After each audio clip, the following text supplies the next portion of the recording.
La psychologie de la disparition. Que se passe-t-il quand tu disparais du monde d'un homme sans laisser de traces? Pas par colère, ni par vengeance, mais par pure clarté sur ta propre valeur.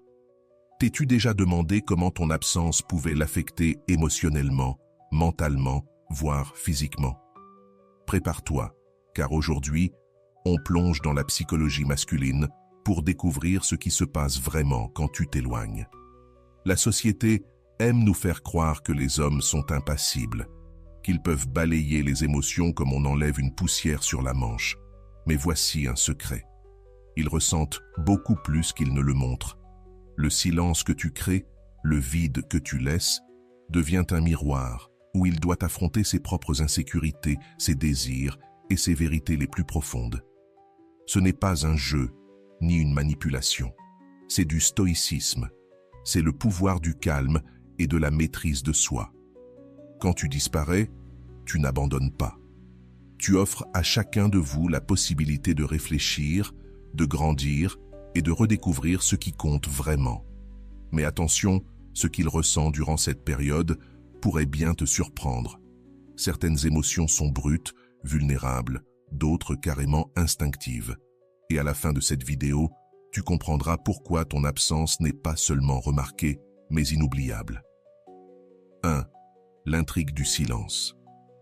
Le silence n'est pas seulement l'absence de mots, c'est le son le plus fort dans une pièce, surtout quand quelqu'un d'important cesse soudainement de parler. Quand tu disparais, tu ne fais pas que t'éloigner, tu crées un vide. Et ce vide attire son attention. Peu importe à quel point il se dit rationnel, il ne peut pas résister à la force du mystère. C'est là que tout commence. Il se mettra à se demander « Pourquoi a-t-elle disparu? Est-ce à cause de moi? A-t-elle perdu intérêt ?» Son esprit, autrefois habitué à la présence rassurante de ton énergie, est maintenant envahi par les questions. Et ce n'est pas seulement le quoi, mais le pourquoi qui le hante. L'être humain est naturellement attiré par les énigmes, et quand tu t'éloignes, tu deviens le mystère le plus fascinant de sa vie. Pourquoi le silence a-t-il autant de pouvoir? Parce qu'il le confronte à quelque chose qu'il déteste, l'incertitude. Les hommes aiment la clarté, surtout dans les relations. Quand tu retires cette clarté, quand tu arrêtes d'écrire, de répondre, d'être disponible, tu fais vaciller son monde. Au début, il se dira que tu es juste occupé, mais quand les heures deviennent des jours, la réalité s'impose. Tu ne joues pas, tu n'expliques rien, tu ne cours plus après lui. C'est là que sa routine change. Il regarde son téléphone, relit vos anciens messages, cherche ton nom sur les réseaux. Il veut un signe, n'importe lequel. Parce que, oui, les gens accordent plus de valeur à ce qui devient rare. Ton silence lui rappelle que ton temps et ton attention ont une fin et qu'ils sont précieux. C'est l'un des principes du stoïcisme, connaître sa valeur et refuser de la brader. Si ce message résonne en toi, fais-le-moi savoir. Like la vidéo, écris en commentaire « J'ai de la valeur » pour me dire que tu ressens cette énergie. Et si ce n'est pas encore fait, abonne-toi pour ne rien manquer par la suite, car ce voyage ne fait que commencer. Plus le silence dure, plus sa curiosité grandit. Il se demande si tu vois quelqu'un d'autre, il rejoue vos conversations dans sa tête, cherchant où tout a basculé. Chaque minute de silence agit comme un miroir qui lui renvoie ses insécurités. Et petit à petit, il réalise qu'il ne lui manque pas seulement tes messages, c'est toi qui lui manque. 2. Le choc de l'ego et la frustration. Soyons clairs, ce n'est pas de la manipulation. Ton silence est un signe de respect pour toi-même. C'est le choix conscient de te retirer quand l'équilibre n'est plus là. Et en faisant cela, tu lui offres un cadeau, celui de l'espace. L'espace pour réfléchir, pour se confronter à lui-même, pour comprendre qu'il n'a pas autant de contrôle qu'il le croyait. Le silence, c'est comme une toile blanche. Il y projette ses doutes, ses peurs, ses regrets. Et plus le temps passe, plus il commence à te voir différemment. Non plus comme celle qui est toujours là, toujours prévisible, mais comme une femme indépendante, mystérieuse et précieuse. Certains hommes essaieront de se distraire, travail, amis, sorties, même d'autres relations. Mais cette petite voix au fond d'eux ne disparaît pas. Pourquoi est-elle partie? Cette question revient sans cesse, jusqu'à devenir impossible à ignorer. Et c'est là que la transformation commence. Parce que le silence, ce n'est pas une pause, c'est une déclaration. C'est dire sans parler, ma présence est un privilège, pas une garantie. 3. Le poids du rejet. Même les hommes les plus sûrs d'eux ressentent la piqûre du rejet. Et quand tu disparais, tu lui infliges une forme de rejet silencieuse, subtile, mais puissante. Ce n'est pas une dispute, ni un adieu dramatique. C'est un vide. Et ce vide le confronte à lui-même. D'abord, il minimise. Elle reviendra, c'est juste passager. Mais plus les jours passent, plus son assurance s'effrite. Son ego commence à se fissurer sous le poids de ton absence. Beaucoup d'hommes tirent leur confiance de la validation extérieure, surtout de l'attention d'une femme qu'ils admirent. Tant que tu étais là, ta présence nourrissait son estime. Mais maintenant, ton absence agit comme une nuit soudaine après un long été. Il n'avait pas réalisé combien ta lumière le réchauffait, jusqu'à ce qu'elle disparaisse. Le rejet ne fait pas que blesser, il réveille. Il l'oblige à se regarder en face. Ai-je été trop distant? L'ai-je prise pour acquise? Ces questions le hantent, et plus il essaie d'y échapper, plus elles s'imposent. La tristesse s'installe d'abord pas seulement parce qu'il perd ton attention, mais parce qu'il comprend qu'il n'est peut-être plus au centre de ton monde. Puis vient la colère. Comment a-t-elle pu disparaître comme ça? Mais cette colère ne parle pas de toi. Elle parle de son inconfort face à la perte de contrôle. Et alors, commence le jeu des comparaisons. Est-elle avec quelqu'un d'autre? M'a-t-elle remplacé? Il guette, il interprète, il imagine. Chaque publication, chaque silence devient une énigme qu'il veut résoudre. Mais plus il cherche à comprendre, plus ton absence le hante. 4. Le pouvoir du détachement. Le stoïcisme nous enseigne que le rejet n'est pas une perte, mais une opportunité. En t'éloignant, tu lui offres et tu t'offres une chance de grandir. Pour toi, c'est la reconquête de ta paix et de ta puissance. Pour lui, c'est une confrontation avec ses vulnérabilités et ses manques. Quand un homme sent que tu t'es détaché, il ne perd pas seulement ton attention, il perd le reflet de sa valeur à travers ton regard. Et c'est là que tout change. Ton silence devient ton plus grand pouvoir. Il lui rappelle, sans un mot, que tu n'as pas besoin d'être entendu pour être ressenti. Et crois-moi, une femme qui comprend cela ne disparaît pas vraiment. Elle marque à jamais. Avec le temps, il finit par apprendre. Certains hommes choisissent de grandir à travers cette expérience en utilisant la douleur comme tremplin pour devenir plus conscients d'eux-mêmes. D'autres, malheureusement, restent prisonniers de leur frustration, incapables de dépasser leur propre ego. Quoi qu'il en soit, ta décision de t'éloigner crée le cadre d'une transformation puissante, pas seulement pour lui, mais aussi pour toi. Pose-toi une question. As-tu déjà vu quelqu'un changer à cause du rejet? Peut-être t'es-tu déjà éloigné et cette personne a soudain commencé à agir différemment, plus attentive, plus présente, plus consciente. C'est ça, le vrai pouvoir du rejet, quand il est bien utilisé. Ce n'est pas une punition. C'est une leçon silencieuse qui lui fait ressentir les conséquences de ses actes ou de son inaction. Et si tu te demandes, est-ce qu'il reviendra un jour? La réponse est simple, cela dépend. Certains hommes prennent ce rejet comme un électrochoc. Ils réalisent ce qu'ils ont perdu et font tout pour regagner ta confiance. D'autres, au contraire, se referment, incapables d'affronter le malaise de leurs propres réflexions. Mais voici la beauté du stoïcisme. Tu n'as pas besoin de te soucier de sa réaction. En adoptant les principes stoïciens dans tes relations, tu te concentres sur ce que tu peux contrôler. Tes actions, ta paix intérieure, ta croissance, et tu laisses le reste aller. Le message à retenir: le rejet n'est pas une simple douleur passagère, c'est un catalyseur de transformation. Quand tu disparais, tu ne fais pas que t'éloigner. Tu ouvres un espace pour qu'il se confronte à ses émotions, à son ego, à ses propres actes, et qu'il change ou non, tu as déjà gagné. Pourquoi? Parce que tu t'es choisi, toi. La montée de la curiosité. La curiosité est l'une des forces les plus puissantes de la psychologie humaine. Elle s'infiltre dans l'esprit sans y être invitée, creusant lentement jusqu'à ce qu'on devienne obsédé par l'envie de comprendre. Et quand tu disparais sans explication, tu deviens la question qu'il ne peut plus chasser de son esprit. Au début, il se convainc que ton absence est temporaire. Elle est juste occupée, elle va m'écrire bientôt. Les hommes sous-estiment souvent le pouvoir émotionnel du silence, jusqu'à ce qu'ils le vivent. Mais au fil du temps, quand aucun message ne vient, quelque chose change. Ton silence se transforme en mystère. Et les mystères, eux, sont irrésistibles. Tu n'es plus une pensée passagère. Tu occupes désormais un espace permanent dans son esprit. Pourquoi a-t-elle arrêté de me parler? Est-ce que j'ai raté quelque chose? Il rejoue vos dernières conversations, analyse chaque mot, chaque regard, chaque message. Était-elle distante? Y avait-il un signe? Il devient détective, obsédé par le puzzle de ton silence. Et c'est là que tout devient fascinant. Le cerveau humain déteste l'incertitude. Quand il ne trouve pas de réponse, il les invente. Et souvent, ce sont les pires. Il t'imagine rire avec quelqu'un d'autre, avancer sans effort, alors que ce n'est peut-être même pas vrai.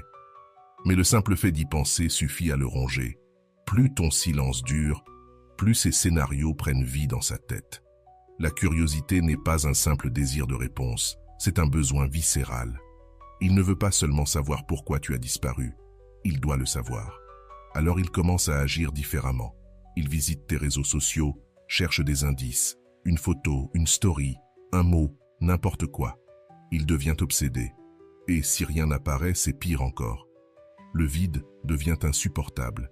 Il finit même parfois par demander de tes nouvelles à des amis communs, d'un ton faussement détaché.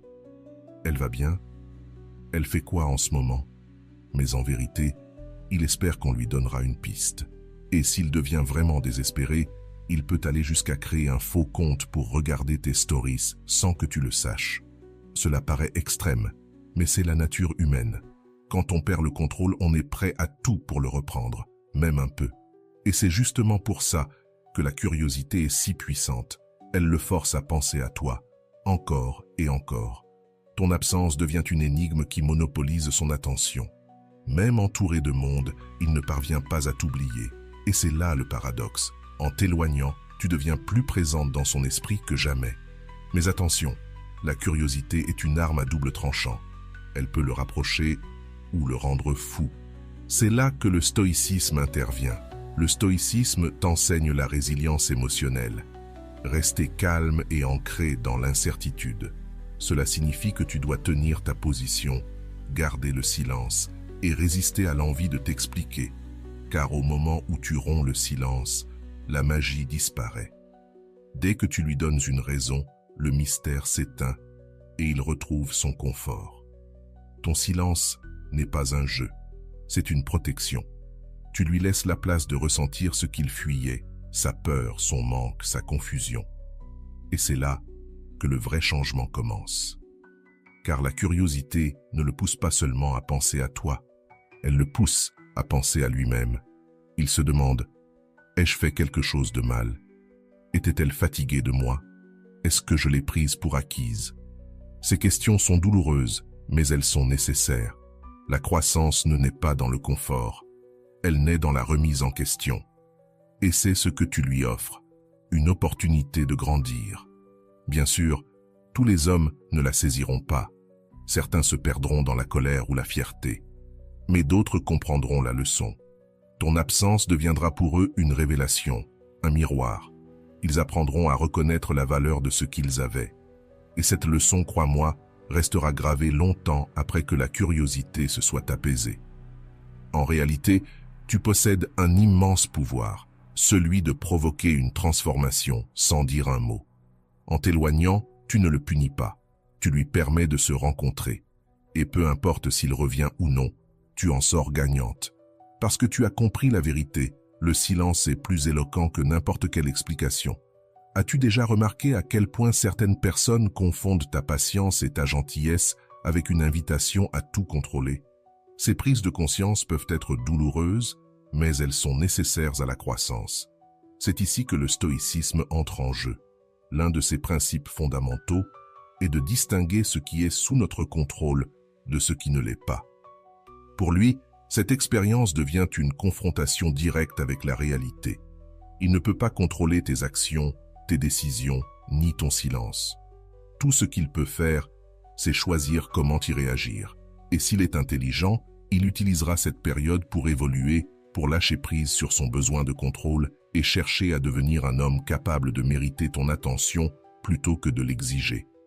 Mais soyons honnêtes, la plupart des hommes n'en arrivent pas là tout de suite. Avant la croissance vient la frustration. Il peut essayer d'inverser les rôles, tester ta détermination avec son propre silence ou des messages ambigus. Il espère provoquer une réaction, te ramener dans son orbite pour se sentir à nouveau en position de force. Mais lorsque tu restes ferme, lorsque tu refuses de jouer à son jeu, il n'a plus d'autre choix que de faire face à son inconfort. Et c'est là toute la beauté du processus. Cet inconfort n'est pas un problème, c'est un cadeau. Car dans cet espace de silence et d'incertitude, il commence à comprendre ce qu'il avait et ce qu'il risque de perdre. Il commence à te voir non plus comme quelqu'un de prévisible ou de contrôlable, mais comme une femme qui inspire le respect et la considération. Ce changement de perspective est puissant. As-tu déjà vu quelqu'un se transformer à cause d'un inconfort?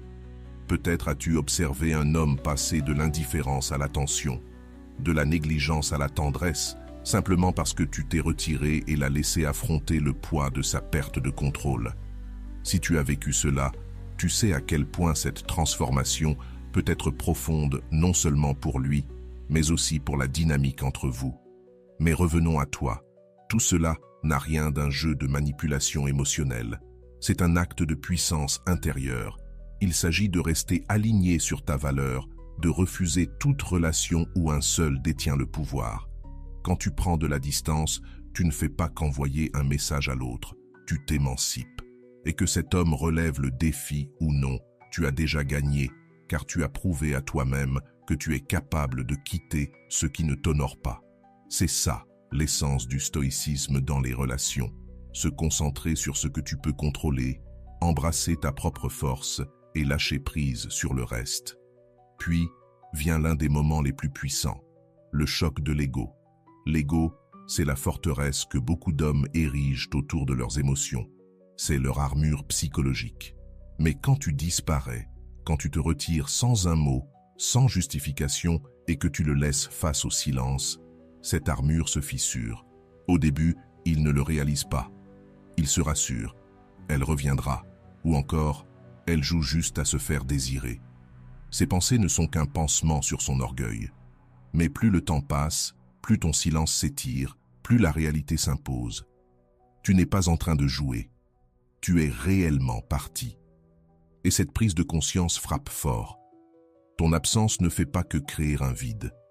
Elle remet en question son image de lui-même. Quand tu étais présente, ton attention lui donnait un sentiment d'importance. Tes messages, ta douceur, ta constance renforçaient son estime.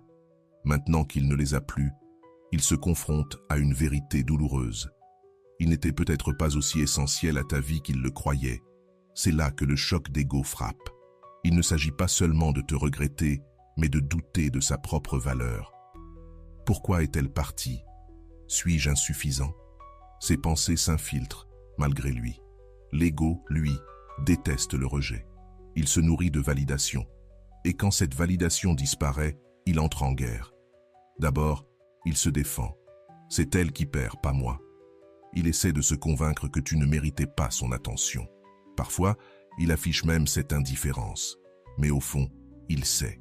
Peu importe ses masques, la vérité le rattrape. Il t'a perdu et il ne peut plus se mentir. Puis vient la comparaison. Il imagine 1000 scénarios. Peut-être que tu es avec quelqu'un d'autre, quelqu'un de plus sûr, de plus charismatique. Son esprit devient un champ de bataille, tiraillé entre la fierté blessée et la recherche désespérée d'explications. Et c'est là que tout bascule. Car, malgré sa résistance, le rejet peut être une leçon. Ton absence devient un miroir. Il commence à voir ses erreurs, ses manques, son égoïsme. Il se rend compte qu'il t'a sous-estimé. Et cette douleur, bien que dure, devient un moteur de transformation. C'est tout le sens du stoïcisme, considérer l'adversité comme une chance de grandir. En te retirant, Tu lui offres l'opportunité de se confronter à lui-même, à ses failles, à ses mécanismes inconscients. Mais attention, tous les hommes ne saisissent pas cette chance. Certains se referment, se justifient, t'accusent, incapables d'assumer leur part de responsabilité.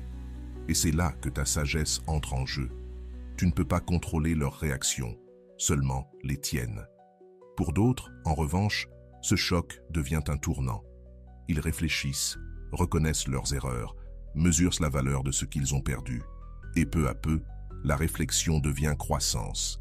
Ils comprennent que l'amour n'est pas une affaire de contrôle, mais de respect, d'effort et d'équilibre. Pour toi, cela signifie que ta décision de t'éloigner n'était pas une fuite, mais un acte d'amour-propre. Tu lui as offert une invitation à grandir. Qu'il l'accepte ou non, tu as fait quelque chose de puissant. Tu as prouvé que tu refuses de te contenter de moins que ce que tu mérites. Et en faisant cela, tu as préservé ta paix. Combien d'entre nous restent dans des relations qui ne nous honorent pas, simplement par peur de perdre l'autre? Toi, tu as brisé ce cycle. Tu as choisi toi-même, et rien que pour cela, tu as déjà gagné. Quant à lui, ce choc d'ego, aussi douloureux soit-il, restera gravé. Il aura compris qu'aucun homme n'a droit à ton temps, ton attention ou ton amour s'il ne les mérite pas. Et même s'il ne revient jamais, il n'oubliera pas la trace que ton absence a laissée. Parce que, parfois, c'est le silence d'une femme qui enseigne les plus grandes leçons. Les hommes, qu'ils l'admettent ou non, détestent l'idée de perdre quelque chose de précieux, surtout lorsque cette chose est une personne qu'ils n'avaient pas comprise à sa juste valeur, jusqu'à ce qu'il soit trop tard. À ce moment-là, il commence à rejouer dans sa tête tous les souvenirs passés avec toi, à examiner mentalement chaque moment qu'il a pu négliger, les petits rires, les blagues partagées, la façon dont tu l'écoutais lorsqu'il parlait de sa journée. Il se souvient de ce que tu lui faisais ressentir, vu, compris, aimé. Et maintenant que tu n'es plus là, ces souvenirs deviennent plus nets, plus vivants. Ils ne sont plus de simples instants du passé, mais des rappels douloureux de ce qu'il a perdu. Et c'est là que les choses deviennent intéressantes. La peur de passer à côté ce qu'on appelle le FOMO ne le rend pas seulement nostalgique, elle le rend anxieux. Il commence à imaginer des scénarios qu'il n'aurait jamais envisagés auparavant. Est-ce qu'elle est avec quelqu'un d'autre? Est-ce qu'elle est plus heureuse sans moi? Ces pensées, aussi douloureuses soient-elles, nourrissent son désir de toi. L'idée que quelqu'un d'autre puisse maintenant être le centre de ton monde suffit à bouleverser son équilibre intérieur. Mais cette peur n'est pas seulement celle de te perdre. C'est aussi la peur de perdre la chance de tout réparer. Il se demande, est-ce trop tard? Puis-je encore arranger les choses? C'est à ce moment que ses émotions se mélangent, le regret, le manque, l'urgence. Il veut te contacter, dire quelque chose, faire quelque chose pour te ramener dans sa vie.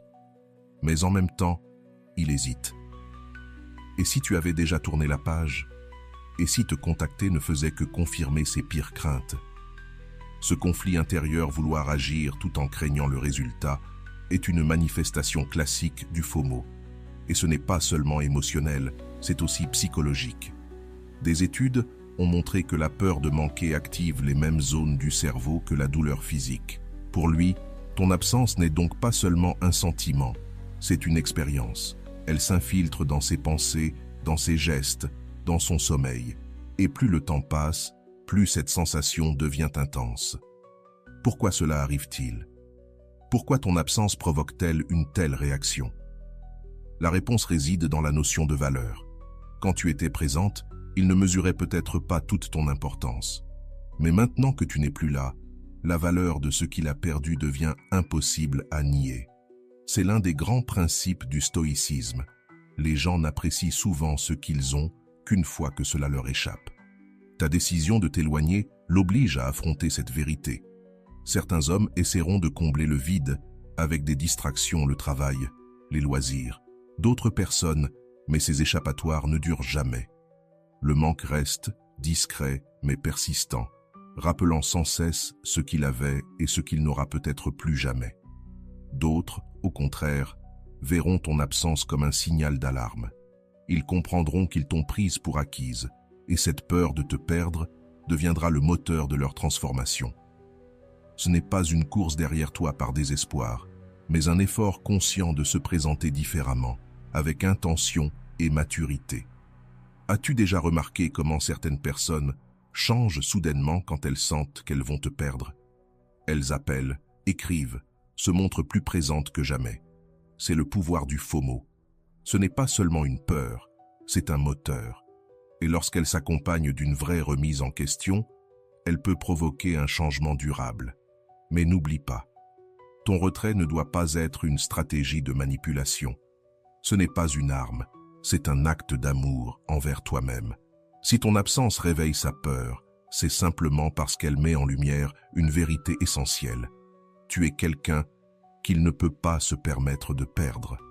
Et qu'il agisse ou non, tu as déjà récupéré ton pouvoir. Certains hommes se laisseront consumer par cette peur, prisonniers du regret et de la nostalgie. D'autres saisiront cette occasion pour grandir et prouver qu'ils sont capables d'évoluer. Pour ceux-là, la peur de te perdre devient une étincelle, celle qui rallume l'appréciation et le respect qu'ils auraient dû te porter depuis toujours. Quand tu disparais, ce n'est pas seulement le silence que tu laisses derrière toi. C'est un véritable champ de bataille émotionnel. Ton absence déclenche une guerre intérieure où s'affrontent colère et désir, fierté et vulnérabilité, frustration et espoir. Il essaie de reprendre le contrôle. Peut-être t'envoie-t-il un message anodin « Salut, comment tu vas ?» en espérant que ta réponse rétablira la normalité. Mais quand ta réponse se fait froide ou absente, tout bascule. Sa confiance s'effrite, remplacée par une confusion mêlée de désespoir. Les hommes, souvent, ne savent pas gérer l'ambiguïté émotionnelle. Ils sont habitués aux dynamiques simples, action, réaction.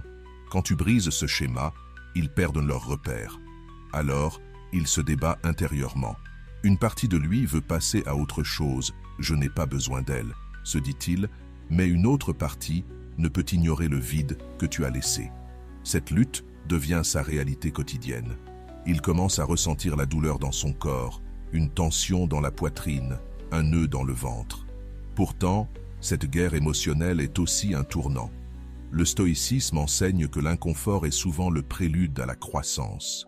En affrontant ses émotions, il commence à comprendre non seulement ce qu'il ressent pour toi, mais aussi qui il est vraiment. Il se pose des questions qu'il n'avait jamais envisagées. Pourquoi ton absence le touche-t-elle autant? T'a-t-il sous-estimé? A-t-il peur de te perdre ou peur de se confronter à lui-même? Cette introspection peut devenir un point de bascule. Certains hommes en sortiront grandis, prêts à aimer avec plus de conscience et de respect. D'autres resteront coincés dans le cycle du regret et de la frustration. Mais toi, tu en sors plus forte. Parce qu'en t'éloignant, tu lui as renvoyé son propre reflet, celui de ses peurs, de son orgueil et de ses manques. Et en même temps, tu as affirmé ta valeur. Tu as prouvé que ta présence n'est pas un dû, mais un privilège, qu'elle doit être méritée, honorée et protégée, et que, quoi qu'il décide de faire, toi, tu as déjà gagné en choisissant de ne plus te contenter de moins que ce que tu mérites. La lutte de pouvoir entre vous deux n'est pas seulement une question de ce qu'il ressent, mais de ce qu'il apprend, et que cette leçon mène à une croissance, à une réflexion, ou simplement à la réalisation de ce qu'il a perdu. Une chose est sûre, ton absence a laissé une marque qu'il n'oubliera pas de sitôt. Vient alors la recherche de la clôture, cette réponse insaisissable que tout le monde désire quand quelque chose se termine brutalement. Pour lui, cela devient une obsession qu'il ne peut ignorer. Au début, il ne réalise même pas ce qu'il cherche vraiment. Quand le silence s'installe, il se dit que c'est temporaire, que tu es peut-être occupé ou simplement contrarié. Mais quand les jours deviennent des semaines, la réalité s'impose. Tu as choisi de partir. Et ce manque de clarté réveille en lui un besoin viscéral de comprendre pourquoi. Tu vois, la clôture n'est pas seulement une question de réponse, c'est une question de contrôle. Quand tu étais là, il avait un sentiment de stabilité et de prévisibilité. Il comprenait la dynamique, même s'il ne l'appréciait pas toujours. Mais maintenant, cette stabilité a disparu. Ton absence crée un vide, et son esprit se précipite pour le combler. Était-ce quelque chose qu'il a dit? Quelque chose qu'il a fait? Ces questions tournent en boucle dans sa tête de plus en plus fort à mesure que les jours passent. Et c'est là que les choses deviennent intéressantes. La recherche de la clôture n'est pas seulement une tentative de te comprendre, mais de se comprendre lui-même. En réfléchissant à la relation, il commence à voir des schémas qu'il avait ignorés. Était-il trop distant? Trop sûr de lui? A-t-il échoué à t'apprécier comme il aurait dû?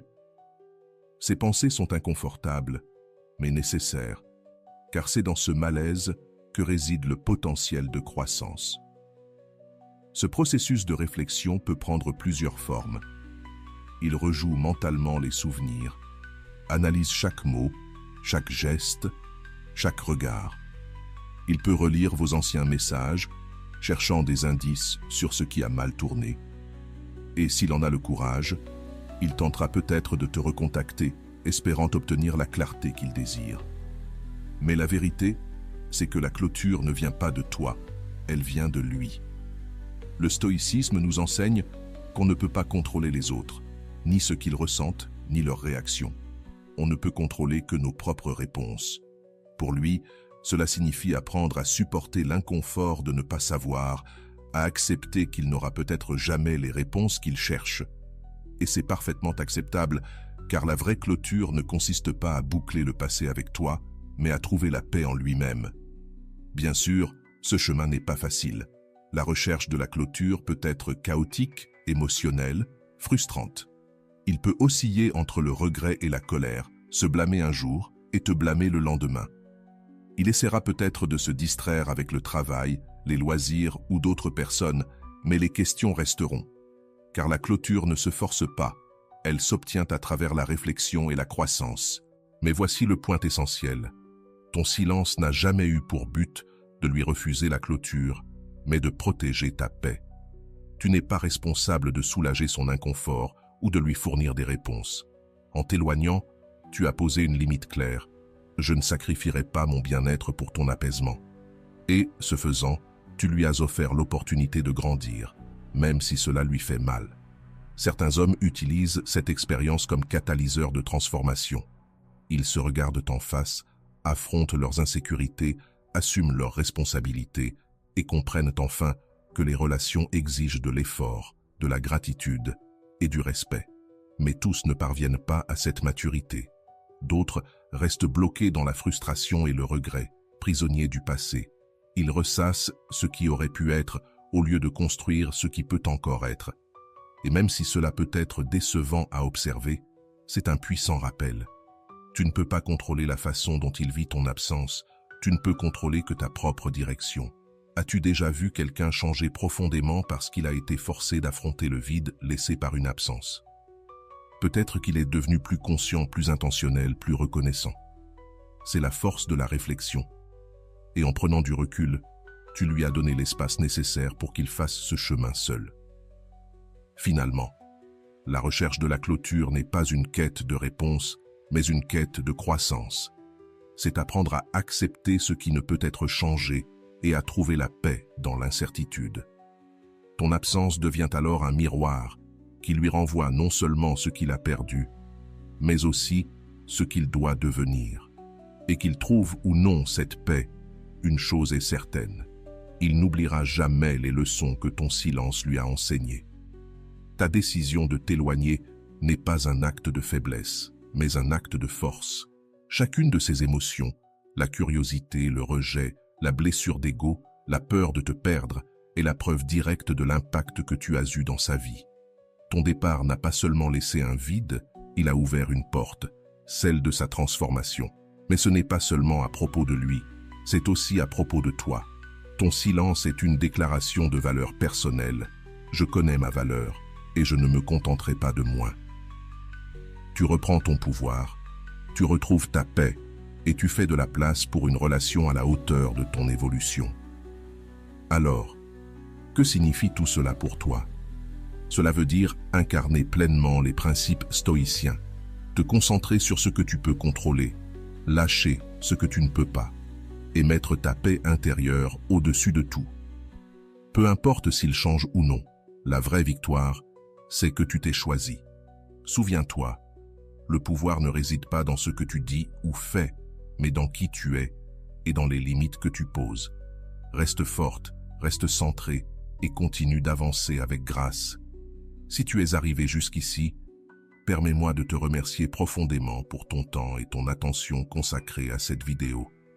Avant de partir, abonne-toi à la chaîne si ce n'est pas encore fait. Je te laisse ici 2 vidéos qui pourraient t'intéresser. Prends soin de toi et à bientôt.